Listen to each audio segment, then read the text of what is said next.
All right, well, I am excited to be here with you, Rich. Rich Eggett, the founder and owner of Rockwell Watches. And Rich, we have something in common. We have a lot of things in common, it looks like. But one thing that caught me about your story is you went and ran with the bulls in Pamplona. And I did that when I was like 23, 24 years old. So tell us a little bit. You talk about how that experience changed your life. So what happened when you were running with the bulls? Yeah, I did it at the same time when I was about 23. I think I was 23 or maybe 24. Actually, I was 24 when I did it. Yeah, I tell this story a lot because it's one of the pivotal points in my life that where something happens. Have you ever had those where you just something happens and you go, man, I've got to base my life on that happening? And so, yeah, we were. Back, and I was talking about this today at the gym. I was telling people about my trip over to Europe, and they were a couple of the people had just booked a trip over there, and they were like, "Oh man, we got online, we found this best place, and we did this and we did this." And I said, "Look, when I went at 24, we bought a book called Let's Go Europe. It was 10 years out of print. There was no internet, no cell phone. You didn't know where you were staying. The only thing we knew we wanted to do, and we didn't even know we were going until 2 weeks before, but I had a great friend, John Gale, that played rugby at BYU. We were roommates. He invited me over one night, and they were watching DVD called City Slickers. and the premise of City Slickers is where three friends got together and did crazy things. Well, I think it was a second, number 2, they went and ran with the bulls in Spain. And John had a roommate, Sheridan Ritchie, who said, man, I've always wanted to do that. And I was a missionary in Spain, and I went and did a little running of the bulls, but I didn't get the full experience because we weren't really allowed to. So I always wanted to go back and do it. So I told the guy, I said, hey, Sheridan, I'll go run with the bulls. I've always wanted to go back to Spain and do that. And I said, you buy an airline ticket and I'll buy an airline ticket. He called me the next day and said, hey, I bought an airline ticket because the running of the bulls was in like 9 days or 8 days. Yeah. And I said, all right. So I talked to John. I said, John, I can't go. I don't know, Sheridan. You've got to come with us. And so we went and sold. We had motorcycles and stuff. We sold everything we had. Checked out of summer school and just bought a Eurail pass and headed to Spain. So we showed up in Spain, and if you know anything, I mean, you've run with the bulls, so you understand it. It's a 7-day, it's a week-long celebration. First day they have 7 bulls, and they add a new bull every day. And the way it works is there's a pen where they keep the bulls, and there's probably 100 yards, and then there's the big plaza, and everyone's in the plaza, and they start doing that chant, the ole, ole, ole, and they just keep going about 8 to 10 minutes before 8 o'clock. And then people take off, and there's another 100, 150 yards of open fence where you can jump over, and then it takes a hard right down what they call Suicide Alley, because if you get caught in there, there's nowhere to go. People will hide in a doorway and bulls will gore them. They'll hit them, they'll trample them. And then there's another 150 yards of fence, and then it narrows in, and that's as much as we saw. And the day that we watched, people fell in Suicide Alley, and so the bulls tried to get over them. And when one guy falls, it just turns into a mass human pile. And the bulls come over, and a guy was on the bottom, he got his head crushed. And Dan Cortez was there from MTV Sports, back when MTV had like programming besides reality shows. And he was watching it with us and said, no, I'm out. And so we just saw this fight between the producers of MTV, how much they'd spent. And Dan said, I quit. You can fire me, you do whatever you want, but I will not run with the bulls. It's too crazy. I was wearing a BYU wrestling shirt at the time. And so the producers came over and said, hey, you guys look American. Looks like you got this. We need to film someone tomorrow. So is it cool you guys run and we'll film you? And we said, yeah, let's do it. And so that's the start. So we went. We had nowhere to sleep. We slept in a park. I slept in the park. Did you sleep in the park? Yeah. Did the sprinklers turn on? No, I just remember being freezing cold. Oh, freezing cold, yeah, in a park. And so we show up to run. We get there 7:45, and huge group. You know, I still, we didn't take a lot of clothes. I still had my BYU wrestling shirt on, and we bought a red bandana, tied it around the waist, and they started jumping up and down and singing that song. And the way it works is they send one firework off, and that, at 8 o'clock, one firework goes off. And that means the first bull has left the pen. Anywhere from 5 seconds to 5 minutes later, another firework goes off, means the last bull has left the pen. That means they're all running, coming towards you. And so you're supposed to wait till 8 o'clock. Well, at 10 to 8, they're singing a song and getting nervous. People start running. They just start going. Right. So I tell John, let's go. So we run. We run past our 150 yards. We get to the corner and we run up the street. And we get about halfway up the street and I get literally tackled. I thought, oh my gosh, the firework didn't go off, but I just got hit by a bull. But it was John, MVP of the BYU rugby team, literally tackles me and said, what are we doing? He said, man, I sold my motorcycle. We sold our trucks. We sold everything we had to come do this. And we are going to run with the bulls. I'm like, nah, I'm cool, John. I'm like, I'm good. And he tells me, no, we're going back and we're not leaving the plaza until it is time to go. And I'm like, no, man, I remember seeing that guy's head get crushed by the hoof. I'm like, I am good to go. I want to get to the end. I don't know where the end is, but I want to get to the end before they start running, and then I can say I ran with the bulls. And so here's the part that when you have one of those things that change your life. John grabs me and he's like, hey, look, did you come to say you ran with the bulls, or did you come to run with the bulls? Mm-hmm. And at that point, it hit me. I was still happy to say I ran with the bulls at that point, but I realized that in life and in business and in anything else, so many people will say, I'm this. And it can go to your family, to your faith, to your business, to your friends. You can say, hey, I am a father, but are you a father? Or, hey, I hate the word entrepreneur. Mm-hmm. I'd never use it. I have a favorite poem called The Builder that I believe you build businesses or you build things. And so, but the people that call themselves entrepreneur, you either are you doing the things? Are you working 9 to 5? Or are you working 12 one day till 12 the exact next day? And so that was one of the things that gave me a base early on of, man, you can say you're a lot of things. Well, what a cool principle in a world now where we live, where Instagram and looking good is such a huge, there's literally places you can go now to get pictures where it looks like you're on a private jet, yes. Right? So you pay $10 and take your picture like you're on a private plane or whatever. Yeah. 100%. Yeah, I didn't even think of that. But yeah, today I look at people's Insta lives and it is so different. People say a lot of stuff, but being actually doing it, I think is the key. Well, what a great principle to learn. I remember when we were running, similar experience, everybody starts running and the bulls start coming and we waited, but we did the first day. We didn't watch it first. So I didn't really know what to expect. And we start running and all of a sudden the bulls are flying past you and none of them hit me, thankfully. I was in the alleyway when they passed me, but they kind of got in a single file line. But then you go into the big arena and you start playing with the bulls, right? Crazy, right? I got a picture of the guy in front of me getting flipped upside down, and I'm running away like kind of in motion. But yeah, is that arena the craziest? Right? Oh yeah, wild. Like we didn't know you went into an arena. I didn't either. All of a sudden you go in and there's a soccer or a bullfighter stadium, and it's like. Then they lock you in for 2 hours and you're a rodeo clown. Yeah, I love it. You're entertainment. So. Well, and that's the thing that I think that's a principle of your entire business, Rockwell Watches. You guys are known as, you sponsor a lot of extreme athletes, but you were kind of on the forefront of that whole thing. Take us back to the beginning. You guys are a worldwide brand now. You guys are all over the place. But before that's what Rockwell Watches was, how did you get your start? Where did you start out at, and how did it evolve into what it is today?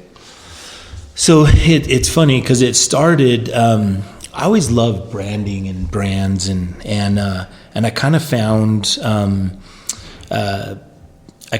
a way to get involved with stuff I liked to do. And one thing I enjoyed going to was Supercross, and with Supercross, I don't know if you know much about it, but it's a bunch of guys that race motorcycles in a stadium, football stadiums, baseball stadiums. And, some of the guys, I thought they were all these athletes and getting paid tons of money. And I remember being in San Diego, and I was down there for a motorcycle shop I owned. There was a huge auction there, and I would go down and buy stuff.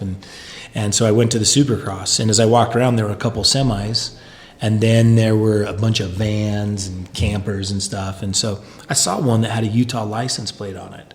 So I went up to the guy and I went to just ask him, hey, what are you doing? And he had just said it was a van. It was like a cargo van. And he said, oh, I'm racing. I'm like, well, racing against those guys in the semis? And he's like, yeah. And I'm like, you're from Utah? And his name was Chris Papworth, a great guy. And I remember thinking, wow, that's pretty cool. But, I stayed at this pretty nice hotel the night before where a couple of the racers were staying. And we ate at this restaurant. A couple of racers were there. And so I asked Chris, I said, hey, where are you staying tonight? And he's like, oh, I'm staying in my van. I'm like, what? And I said, well, where'd you eat last night? Because maybe we saw you at dinner, a bunch of the racers there. He's like, oh, I ate a peanut butter jam sandwich. And I'm like, wow. And then I asked him, hey, I went to shake his hand. He's like, oh, my hand's broken. Well, later that night, he lined up against the fastest man on the planet, Ricky Carmichael, and he was sitting next to him trying to race. And, at that time, Ricky was probably one of the highest paid racers at several $1 million a year. Now some of the guys can make between 5 and 10 million with endorsements. And it seemed to me so unfair that here's a guy that is competing, it would be like showing up to the NFL in your suit, right? And trying to play or going to a car race in your Honda Accord. Like it just was not fair. And so we ended up saying we'd help him out. So I helped him fly to Dallas, which was the next week, and got him a plane ticket. Someone drove his van out there and got him a hotel so he could sleep in a hotel. And he had his best finish of his career that weekend. Mm-hmm. And so I saw the difference. Chris was very motivated and motivating and talked me into doing a race team. We thought we could do a team. And we looked at the rules, and the rules said you could have one vehicle in the pit area where the marketing area was. And in that marketing area, I thought, man, what would be the biggest thing you could get? And so we're like, let's get a big van instead of a little van. And Chris said, well, let's get a semi. So we bought a semi, and there were only 4 semis. There was the Honda, Kawasaki, Suzuki, and Yamaha. Not even KTM had a semi at that point. So we just pulled up in a semi, and we needed to pay for this, so we came up with the idea to do Bike Sellers, which was a competition with Cycle Trader. We thought that would be awesome.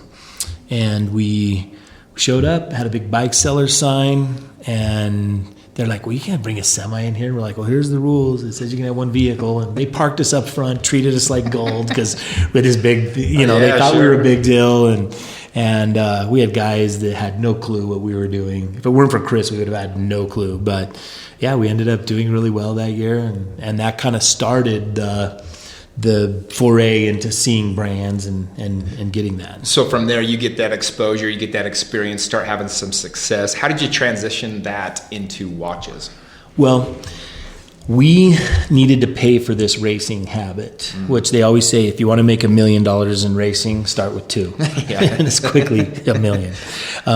And so we thought the best way to do it would be, through our own stuff. We worked hard to get sponsors. In fact, our first sponsor, Fly Racing, it was the craziest thing in the world. I had a budget and I knew how much I could spend. And we knew, I think it was $10,000 we had set aside for clothes. So a partner of mine and I went up to Fly to meet with them and talk about, could we do something? Because we needed a lot more than $10,000 worth of gear to race. But we thought that's what we could do, and we'd do a bunch of marketing for them. And so we sit down in the meeting and we talk about, okay, we didn't want to throw out the first, negotiating. We didn't want to throw out the first number. So we'd let them throw out the first number. So we told them all the stuff we could do for them and everything that we could do to help them out and sell their product. And as we sat there, they said, okay, we like it. We like what you're doing. We like your program. We can't believe you have a semi. We don't know how you did that. But what about $15,000? And we were like, oh, man, we don't have $15,000. And so they said, look, we can tell you're disappointed. That's, different number than you were expecting. So what if we gave you twice the amount of gear? I'm like, well, now maybe we could sell this gear. I'm just in my mind trying to figure out, how do I make this work? Because I have a budget I have for this race team. And so I'm just thinking, I'm not speaking. And they're like, okay, you're still disappointed. He goes, what about if we pay you the $15,000 up front? And I'm like, so I looked at Jason. I'm like, hey, are they saying what I think they're saying? And so they go, let us talk about it outside. So we walk out and we're like, they're talking about paying us Yeah, 15 grand. And so we quickly found out, hey, there's people that will pay you money to do this. And that's how we got the sponsorship thing going. And then we came back in and they said, and we'll give you 2% of all fly gear sales in the state of Utah. It ended up to be like a $40,000 deal. Amazing. That we were willing to pay 10 for. Yeah. And so I learned, don't speak first. And also, that there's a power to branding. And they also agreed to we put in there, we'd give them a 12-foot sticker, and they thought it was a 12-inch sticker. So they were expecting a 12-inch fly sticker on our semi. And so we put a 12-foot fly sticker on the semi. When they came to the first race, they're like, oh my gosh, it was crazy. But that was kind of our foray into knowing that brands are making money. And so. Well, and you're kind of known as a branding and marketing expert. And so did you have some mentor or somebody that you looked to that kind of helped you with that? Or was it just kind of you had that social intelligence where you're just picking stuff up along the way? When you go to these events, did you have somebody that maybe you looked up to or that you saw an example of that kind of helped inspire you? Well, I was fortunate. I worked with my brother did an internship with him out of college, and he had an oil and gas business. And I saw the different ways and the way he was able to make things work. And then we were partners in a motorcycle shop in the Bear River Lodge we bought together, and I saw the way he marketed. So I learned a ton from him. He was a CPA, but then also started several businesses. And so I had that good fortune to work with him and learn. And then I also I was good friends with Greg Godfrey. I saw what he did with Nitro Circus, and as I looked at what was happening in the Supercross world, all of the big sponsors were brands, Fox and Thor and DC Shoes and all of these big players. They were the ones that were, the Oakleys. They were, and Oakley sold for $2.3 billion while we were doing Supercross, and they started out as a grip company. And I saw lots of companies like that succeed. And so we actually said, hey, the only way we're going to be able to, instead of going out and begging for sponsors all the time, let's create our own brand. Because Bike Sellers had a logo that was a crown, and with that crown we sold more t-shirts than we did have people list online, because we got so enamored with the race team. When you've kind of inspired a whole generation of people that have used a similar thing, using the brand and the clothing to sell product. I know a lot of people that have worked for you, and you've incorporated very well people that have worked here and using what they're passionate about to help build the Rockwell brand. Dave Sparks talks highly about that, and Johnny Ritchie, Carlos Nuno, these different people. So what is it about that culture that you adopted right away, or how did you know that would help you guys propel you into this super brand, Rockwell? So, like you talk about, like you see this table we have in front of us, and you see all the guys, like you talk Dave and Dave and Johnny and Carlos and all these people, and a guy, Marcus Wayne, used to work for us. And I look at the coaching pedigree. You ever hear the coaching pedigree where they go, oh, all these guys coached under, all these head coaches. Yes, and this is what they've done. I love seeing guys that have worked at Rockwell or worked at one of our other businesses, and the things they go on to accomplish. That's so fun to watch people that you've been associated with go be successful, and a lot of them take it to such a higher level than I was able to take it to, and I think that's awesome. Like, I love the fact that they take some ideas that we incorporated here. They took lessons they learned here, because I've learned from all of them and taken it back into Rockwell. And so that's really fun. And when we started, we wanted to be an authentic brand. Like, I'm a big believer in, I do not worship or love money, like, at all. To me, money is only something. It's a medium. It's something you exchange for experiences and stuff. I mean, that's really all it is. Fair, and I have a lot of friends who have a lot of money, but it's just money.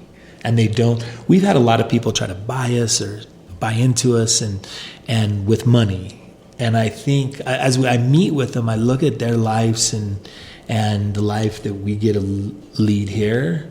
And especially coming from the oil and gas business where there's lots of money, but not experiences and stuff that really make a difference. And so I've really tried to concentrate when we started Rockwell, this is going to be about experiences. And if the table, if you look at the table, as I see this, I mean, there's you can tell what you the guy value from based next on Friday. the photos. Yeah, right? here's Carlos and Tim and I in Disneyland, or here we are in Sydney, Australia, or that's in Germany, and that's in Hong Kong, and that's in South Africa, or that's in Australia. And the people we get to meet, it's that's in the Black Forest, and that's in Venice, right up like where one of our sunglass factories are. That I couldn't buy before. I probably wouldn't go to all these places that we've been able to see and be part of, and just have those experiences. And so we built Rockwell not on a money foundation or to try to make money, but to experiences and stuff, Well, and I think that's why you guys have been so successful. I mean, you build a culture that people want to be around, right? You create this culture of, look, our lives are going to be about experiencing life in general, whatever that means for you. If you come with us, that's what we're here, and that's what we're about. I think too many people try to design their life based on how much money they want or what they do, and they don't really think about what they actually want the experience of life to be. Because you can spend 30 years accumulating all this money, but if you did it in a job that you didn't love going to, or in a way that you didn't enjoy the life you'd built, then you just wasted the 30 best years of your life. Yeah. Having a bunch of money when you can't enjoy it does you nothing. And so when we first started Rockwell, we took what do you love? Like, we asked our guy, what do you love? I mean, guys loved skiing. Tim and Max loved to ski, and Carlos loved American football, and Johnny loved MMA, and Taylor loved moto. And, you had all these guys that had a passion for something. The Stewart family loved cycling. And, now we have guys like Chris Sharp and Tank. They're both Marines, and, we love the military. And Tim Quisenberry is like this outdoors guy that loves all of the hunting. And so we took what people love to do and that's where we marketed. That's what they wanted to do. And so it was authentic. That was one thing that's really important to me, is to be authentic, and that you knew what you were talking about. Well, I think it's a lot easier for your sales force then to go out and be able to pitch the product, because they're speaking with passion and they speak from experience in those fields of, look, I know what you want, I know what your experience is, because I'm in the same industry as you are. Yeah, I think when you look at experience, and not only that, but relationships, there's a lot of people. Social media, you can have millions and millions of followers. And I always say social media is kind of the thing that allows you to have millions of friends who don't matter, while you ignore the several that do. Or it just, to me, to disconnect, or to be able to say, you can get adulation and you can get everything from all these people that really don't matter in your life, while you ignore the people who do matter. And when I look at my business, if I'm sitting here and I'm looking at these pictures and I'm like, oh man, these are my best friends. I don't have a ton of hobbies outside of work, because work, that's my hobby. I mean, we go places, we do things. I mean, it's very rare that you get to go travel the world with your best friends. And it's very rare that you're working with your best friends and you get to do things. And, like before, Tim Bullen was in here and he's talking about booking the flight to Spain and then going to Switzerland, because we just reopened up Spain, and with a new distributor there, and then we have some really cool new Swiss watches coming out. So we're going up to Switzerland to do the QC on them. And I'm going with my two best friends, and yet it's a work trip. So it's and he said, hey, we got to take Johnny, because Johnny's so much fun to be with. And then they're like, oh, we got to get Taylor to come film. Pretty soon we want to take the whole company on these trips, and it's just so fun to be able to work with who you like. Yeah, well, and it's the old saying, if you enjoy what you do for work, you never actually work a day in your life. So, well, and I guess having watched the different companies that the way you've been able to brand this so well. And you guys, by the way, Rockwell's always been awesome for all the charity and auction events that I do. You guys are always more than willing to donate things, and so I know that you guys you're so easy to work with. I know that you actually believe those principles and you actually live that lifestyle. What's the difference between somebody that gets it in this branding culture and somebody maybe a company that doesn't? I think it's the people that get surprised by everything. Like, I don't know if you've ever met those people. If you ever, like here in Utah, they have church basketball. Right. Michael Berkland played in church basketball. I think that's the funniest movie ever. And he's such a great guy. But I think of him. They asked me to ref once. Like, I wrestled in college. I did not play basketball. To me, I got more 2-point takedowns in basketball than ever baskets. And they asked me to ref this game. And I told them beforehand, I'm like, I'm 100% willing, but you got to understand 2 things.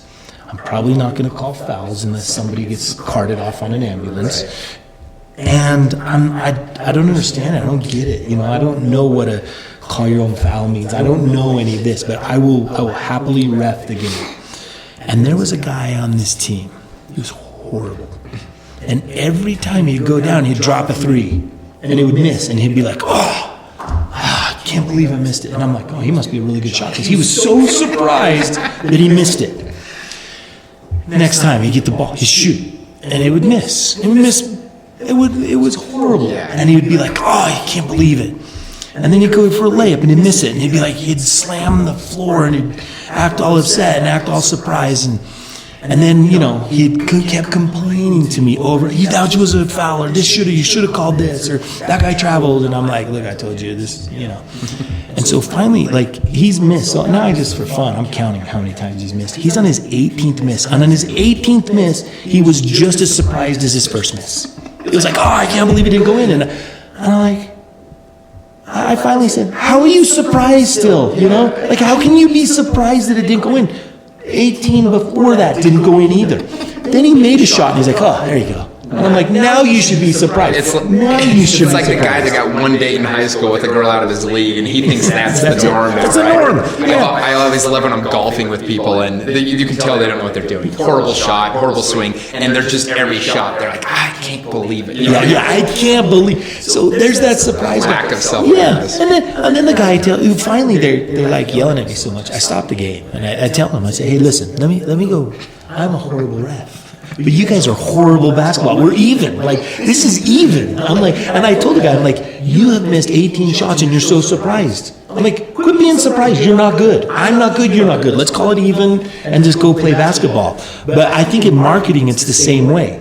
All the people that are surprised, they're like, hey, I'm going to go spend $30 on it, $500 on an ad. I'm going to spend on a billboard. I'm going to do that. And it's going to work. Yes. And it doesn't work. And they do the same thing the next month. And it's like, so to me, that's the difference in marketing. Are you willing to pivot? And a lot of people think pivoting means quitting something, but you've got to be able to pivot. And for us, we tried things that maybe no one else has tried or no one else has done before, or we take examples from other people. Hey, that's working. And some things that work for other people don't work for us. Well, you've talked about this before, where I've heard you talk about where you learned in college that sometimes it's not necessarily a good thing to be the smartest guy in the room, right? Like it's actually, there's a beauty to not knowing what you don't know, and being able to go for it because of it. Elaborate a little bit on that. I'm lucky because I'm rarely the smartest guy in the room. So, I feel the same way. My goal in life is to always make sure there's people in the room much smarter than I am. Yeah. I've told this story many times before, but it really it's another one of those life-changing moments. And as I told you, I wrestled at BYU,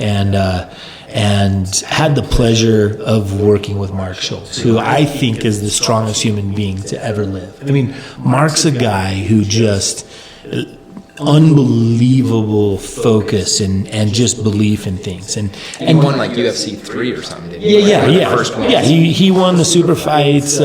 He was so dominant in everything he did. In college, he did some amazing, he's a 3-time national champion, Olympic gold medalist, 2-time world champion. I mean, on and on he has just accolades. And I really like Mark, and I liked Mark. But I thought he hated me because as we wrestled, he would tell you where you wrestled. The great thing I love about wrestling, you wrestle someone, you beat them, you're the guy. There's no coach's decision or anything, but he would tell you where he wanted you to go. And he would always put me against the best guy on the other team. And I'm like, Mark hates me. He just wants me to go out and get hurt every time. I'm wrestling these guys that have the ability to hurt me. And I remember when I returned from a mission, I wrestled our 67-pounder and he beat me, and I wrestled our 77-pounder and I couldn't beat him, and I wrestled our 90 and I couldn't beat him, and then I said, hey, I want to wrestle our heavyweight, and he said, come on, not a chance. This guy's great. He's 3-time Florida State champion. And I ended up beating him, and so I wrestled heavyweight and I was probably walking at 180, 190 and wrestling guys 275 pounds. And so the problem was Mark knew I could wrestle from 67 to heavyweight. Actually, I never made 67, but so he would move me around. And we went to wrestle Wyoming, and I remember I was wrestling the Turning Whack champion, and we hadn't beat Wyoming in a long time. And Mark said, hey, he said, can you beat this guy? We need you to beat this guy to win. I was like, yeah. And he said, yeah, I'll go out and beat him. And so it came down to it, and it came down to the last match, the heavyweights. He was 275. When I got on the scale, the guy said, did your real guy get hurt? He just, and that's the guy who's going to wrestle. And he just started thrashing me. First round, I think he was up 7-0. Second round is probably 12. I can't remember the exact scores, but got to the third round, and I still felt confident the guy could make mistakes. And they were ahead by 5 points. All he had to do was not lose. Wow. And the only way we could win is if I pinned him and get 6 points for the team. Anyway, I ended up pinning him, and man, he punched me, and Mark ran out and grabbed me, and he was so excited. He was surprised. He was surprised. And you're down like 13 to yeah, I was just getting smoked, and we ended up beating Wyoming, and then from then on, every time we went to a tournament, every wrestling match we went to, he would put me against the other team's best guy, and I'm like, oh, he hates me. He just wants me to get hurt so he can get rid of me. I couldn't figure it out because he acted like he liked me. And we went to the Virginia duels, and I remember I had just wrestled heavyweight, and then the weekend before he asked me to go to 177, and so I was the last guy in the whole tournament to weigh in. I barely made 177, and it almost killed me to do it. So he told me I'd wrestle heavyweight again at Virginia duels. And then he got there and he's like, hey, I need you to wrestle. We're on the airplane, and he said, and I'm eating, everyone else is dieting, and he said, I need you to wrestle 167. And I'm like, well, Mark, I weigh 197 right now. And the weigh-in was the next day, so I had one day to lose 30 pounds. So I started, on the plane, and just went and did everything I could. It's a long story of working out. I passed out once. A guy picked me up, and instead my guys said, hey, anyone know any BYU guys? Because I was wearing my sweats and my, everything underneath plastics. And they said, oh, yeah, there's a few. And they just said, oh, yeah, go put him in the sauna. They didn't say wake him up or see if he's okay. They said just drop him off in the sauna, not take him to the hospital like they should have.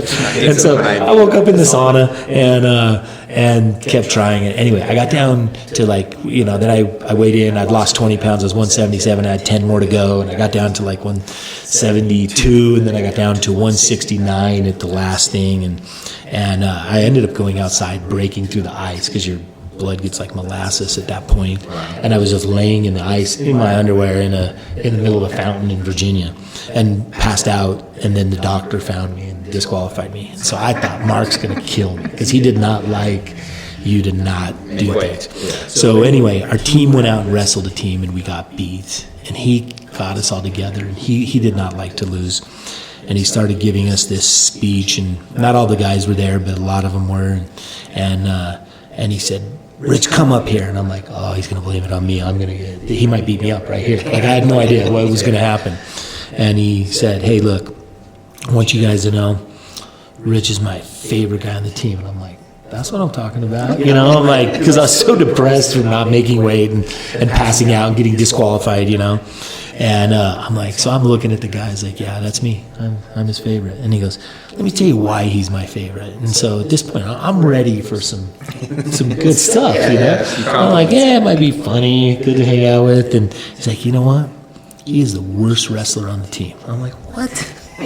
So now the guys are looking at me, and I'm like, hey, Mark, like, I think you got it mixed up. You know, he said it was your favorite, like your least favorite. And so then he goes on, and I'm like, I know for a fact I'm better than this guy, you know? And he's like, well, of all the guys here, all the varsity guys, you're the worst on the team. And he's like, and most of the JV guys, you're worse than. And I'm like, okay, all right. And then he went on to tell him, and you know what? As technically moves, you know the least amount of every guy here. You have the worst technique. And he just kept going, and then he, you know, and he's like, and you know what? Pound for pound, you're probably the weakest. I'm like, man, this is getting rough. And so as I look at the guys, I'm like, now I'm like, my head was up high and it's starting to hang. And he goes, but the reason I love him, and this is the reason he's my favorite, he's the dumbest guy on the team. And we had a lot of smart guys. I mean, we beat Stanford for the smartest wrestling team in the country. But I'm like, I cannot be the dumbest on the whole team. I mean, there's got to be one guy that's dumber than I am. And I'm like, man, I'm the dumbest guy on the team. He goes, let me tell you why I think he's dumb. He's like, you know, 6 weeks ago we were going to wrestle Wyoming. I just asked Rich. He goes, I knew he couldn't beat that guy. But I'm like, you know, what do you say? You know, he's like, so I told him, I was like, Rich, can you beat that guy? And he goes, yeah. And I looked in his eyes and I'm like, oh my gosh, he's dumb. He believes it. You know, he didn't just say it because I wanted to hear it. He's like, I was thinking to myself, you don't have a chance. There's no way. You're the worst. You know, I don't know how you beat our guy, let alone beat this guy. And this guy had smoked our guy earlier. And he, you know, and so he goes, so he's so dumb. He's like, now every time I ask him, he's like, I know he doesn't have a prayer against those guys. And I asked him, like, hey, Rich, can you beat that guy? And he'll be like, yeah. And he's like, he's dumb enough to believe it. And he's like, I love that he's so dumb he believes he can do something. And so, you know, that's been kind of another guiding principle in my life is if you did anything, you know, why would you get married? Why would you have kids? Why would you have faith? Why would you start a business? Why would you go to school? They're dumb. Like, it's really to think that you could be the one that makes it work or to think something. You've got to have that certain amount of... Yeah, it's almost like a little bit of... I don't even know what the word is, but just that, not the ability to go forward, not needing any proof that you're going to succeed, right? Like almost naivety that you're not supposed to do great things. But at the end of the day, why not? Why can't you be the guy that goes and beats the wrestler? Why can't you drop 30 pounds in one day? You know? Yeah. Like, you know, I always hear about the Jimmy Rex parties or the Jimmy Rex real estate, and I'm like, that's got to be so hard to compete against these guys with billions, and that you're, you know, but why really? Are you dumb enough to believe you can do it? That's, you know, and... When I think there's an art, I think I've opened more doors in my life by simply assuming that it was going to work in my favor when all the evidence was against me, right? Like, I remember when... I went to an Alabama-Auburn football game, the Iron Bowl, a couple of years ago, and me and my buddy Doug Cartwright, we just go, let's go watch it from the field. And we're both so stupid that we just walked out, literally right onto the field, and no one bothered to stop us because we're like, well, clearly nobody's dumb enough to walk out here if they don't belong out here.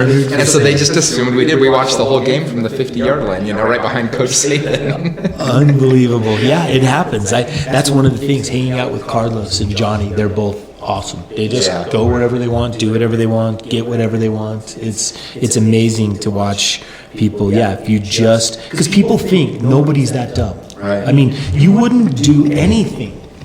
You'd have a hard time doing anything if you don't have a little bit of dumb in you. I love that.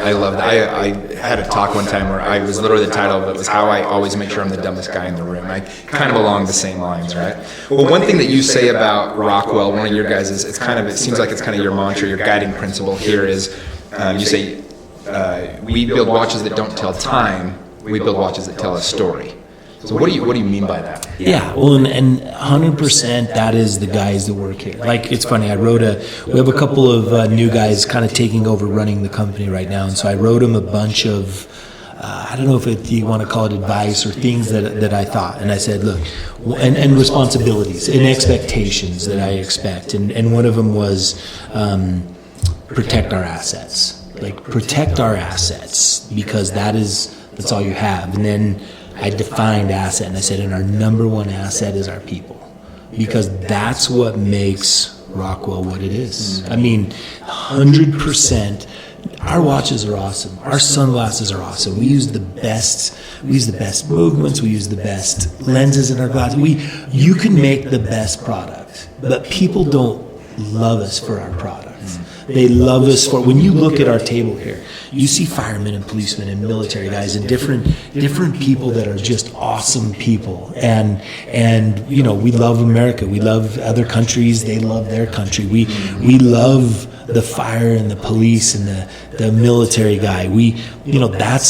That's something that creates a culture, and our people know that. And you talked about charity. When I was in school, you know, my degree's in rec management, youth leadership. That was a big charity thing. You know, a lot of those are nonprofits. And so when we first started Rockwell, every watch we got in, every sunglass, everything we got in, we put 10% aside and said, this is going to charity. We are going to give this and donate it.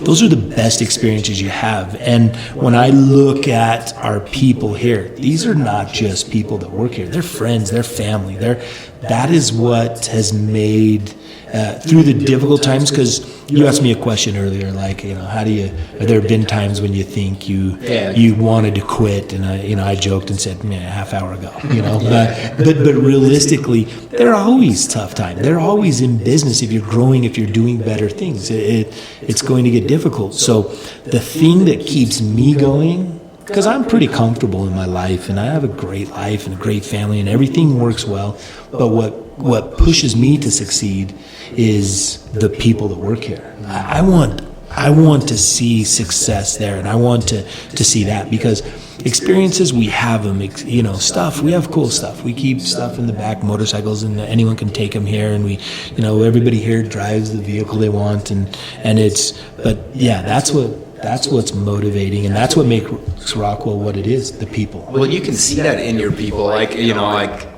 when I run into Carlos, when I run into Johnny, they're always wearing Rockwell. They're always proud to, you know, immediately let people know that they're part of this family, Rockwell family. And so I think it's just a testament to how well you've built the brand and the company up. So I guess the last question I would ask you is, if somebody's got a new company, I have a lot of friends that start a watch company or a sunglasses company or a clothing company. What advice would you give to a new entrepreneur, or as you would call them, a builder, right? A better word for that. What advice would you give those people as they're getting going?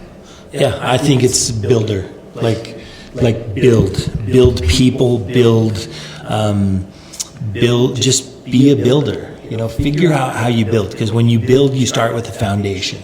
And we always had a foundation in mind. We built with big, lofty, unattainable goals in mind, and we knew what was important. So my number one advice would be in anything, and I think you listened probably to the other podcast I was on, but I talked about a poem that I wrote. Back in college. It was a professor I didn't get along with at all. I had a really hard time with him, and we had to write a persuasive poem for this class and persuade the class in our what we thought. And this teacher graded on a curve, and I hated that. I just hated the curve grade, because I love competition more than anybody in the world. But I believe and there are some things where everybody can win. For sure. And you can all learn. You can all be great at if you're a teacher and everybody doesn't learn, or they, you know, that's where competition doesn't fit in. There's so many opportunities for competition, and I love it. And I love that there's a first place and a last place. And I love that we're not all treated. I don't believe in being treated equal. I believe in being treated fairly. And I think that's a big, big difference, because I don't want the same as someone else. Right. I don't want to be treated equal. I want to be treated fairly. And so I would argue with this teacher, and I would just say, it is not fair that you grade on a curve. And so I wrote this poem, and I would say to anybody in the world, if I could give any piece of advice, it goes off this poem, and it was, what if this test called life were graded on a curve? What real meaningful purpose could it ever serve? For everyone that succeeded, another one must fail. For every guy who went to heaven, some poor sucker'd go to hell. And so I actually got kicked out of the class. I love that. But I think that really goes down to, whether you're starting a business or starting a family, whatever you're doing, look, you don't have to make someone else fail for you to succeed. And if you have in mind that the only way to succeed is to help other people, and the people we mentioned at the beginning, the Daves and the Marcuses and all the people that I've worked with, or Jason Anderson that owns Fizz, used to work here, and like seeing their success and then seeing the success of the people who work with me, that's the only thing that that gives me the greatest joy at the end of the day, is to see my guys succeed. And they say the best leaders build other leaders or create other leaders. I think there's a testament to that. And I think, I heard one time one of my mentors told me, he said, there's two ways to build the tallest building in town. You can either tear down every other building till you're the tallest, or just build the tallest building. And, and I think that there's some honor in that. And it's a great principle. I love that poem. I'm going to go back and listen to that a couple of times. So, because I think that's true. It's, if you get, there's, people say it's lonely at the top. And one of my friends said, if it's lonely at the top, you did it wrong. Yeah. 100%. Bring people along with you. You're a testament to that. It should never be lonely at the top. Right. The top should be, even if you don't get if you're the highest person, what great, that's not great. Right. Who wants to be who wants to be alone? That's not, I mean, look at these, there's no pictures of one guy alone. Right. Like there's no, it's us as a group. It's us as, it's places when I look at it and I think of the memories and the things. I mean, it is like, I leave Monday to go to our, sunglass factories in Italy. And I can't wait to go. And I'm friends with our people in Italy. It's great to have friends all over the world, and to, I can't wait to see them and talk to them and see how their families are. And that's the difference. Well, I think that's the flavor of life, what really makes it worth doing all this in the first place. So, thanks so much, man. This has been a pleasure. I got a ton out of this, and I think everyone else will too. So thank you again, Rich. Yeah, thank you.